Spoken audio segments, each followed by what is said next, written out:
अस्सलाम वालेकुम friends, welcome back to Top Smarties drama serial कफील।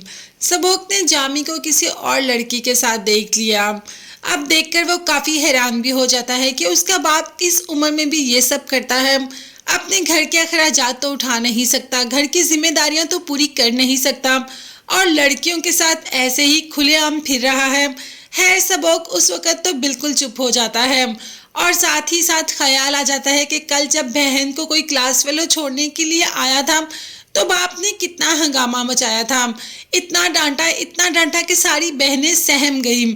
अब वो लड़का उसको पसंद करता है बहन को, मगर बहन ने अपनी माँ से भी बात करनी ही थी कि रास्ते में ही जामे को पता चल जाता है। अभी वो लड़की तो बिल्कुल ही खामोश हो जाती है और जामे वो तो उछल उछल कर अपनी औलाद पर आ रहा होता है उसे मारने के लिए। जैसे ही देखता है कि बेटी को कोई छोड़ने के लिए आया है तो फौरन से कुछ पूछे जाने बगैर उस पर ही बरस पड़ता है। अब भाई अपनी तीनों बहनों का सहारा बनकर बाप के सामने खड़ा हो जाता है। बाप कह देता है कि अब घर से कोई भी बाहर नहीं निकलेगा, जिस पर भाई कह देता है कि कौन इन्हें रोकेगा, इन्हें कोई भी नहीं रोक सकता। बाप ने कहा कि मैं रोकूंगा, जबकि इस पर सबोक ने कहा कि आप नहीं रोक सकते, ये मेरी बहनें हैं, ये मेरी जिम्मेदारी है और ये जहाँ जाना चाहेंगी जाएंगी। यहाँ तो बहनों की ढाल बनकर खड़ा हो गया। खैर जामे घर की जिम्मेदारियां तो उठाता नहीं, मगर रोब तो ऐसे सब पर झाड़ता है जैसे सारे का सारा घर जामे ही चला रहा हो।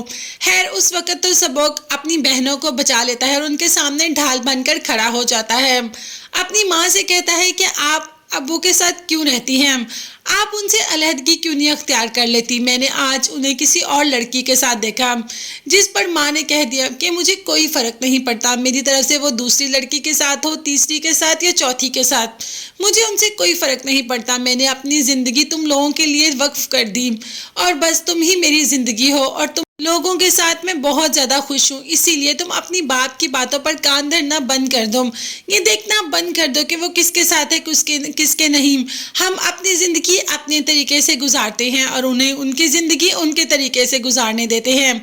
दूसरी तरफ दानीन जैसे ही सबोक से मिलती है तो कह देती है कि मैं आपसे मोहब्बत करती हूँ और आपसे शादी करना चाहती हूँ, जिस पर सबोक ने कहा कि मेरे ऊपर बहुत ज़्यादा जिम्मेदारियाँ हैं, मैं एक जिम्मेदारी ये वाली नहीं उठा सकता और तुम जानती हो मेरे घर के हालात। जिस पर के दानीन ने कह दिया कि मैं बचपन से आपके घर आती हूँ, मैं जानती हूँ आपके घर में क्या होता है और क्या नहीं, मैं ये भी जानती हूँ जामी अंकल क्या करते हैं, मगर मुझे इन बातों से कोई फ़र्क नहीं पड़ता। आप जैसे अपनी फैमिली की ढाल बनकर उनके सामने खड़े हो जाते हैं, आप अपनी फैमिली को हर मुश्किल से निकालने की कोशिश करते हैं, मुझे आपकी ये अदा बहुत पसंद है। मगर सबोक ने कह दिया कि मेरे पास अभी शादी जैसे लफ्ज़ के लिए ही टाइम नहीं है, मैंने कभी इस बारे में नहीं सोचा और मैं किसी की ज़िंदगी ख़राब नहीं कर सकता। ये कहकर सबोक वहाँ से चला जाता है और दानीन सोचती ही रहती है कि सबोक दानीन से मोहब्बत भी करता है या नहीं। ये देखने और जानने के लिए चैनल को लाजमी सब्सक्राइब कीजिएगा, बेल आइकन भी प्रेस करें। नेक्स्ट वीडियोस तक के लिए अल्लाह हाफिज़, bye bye and take care.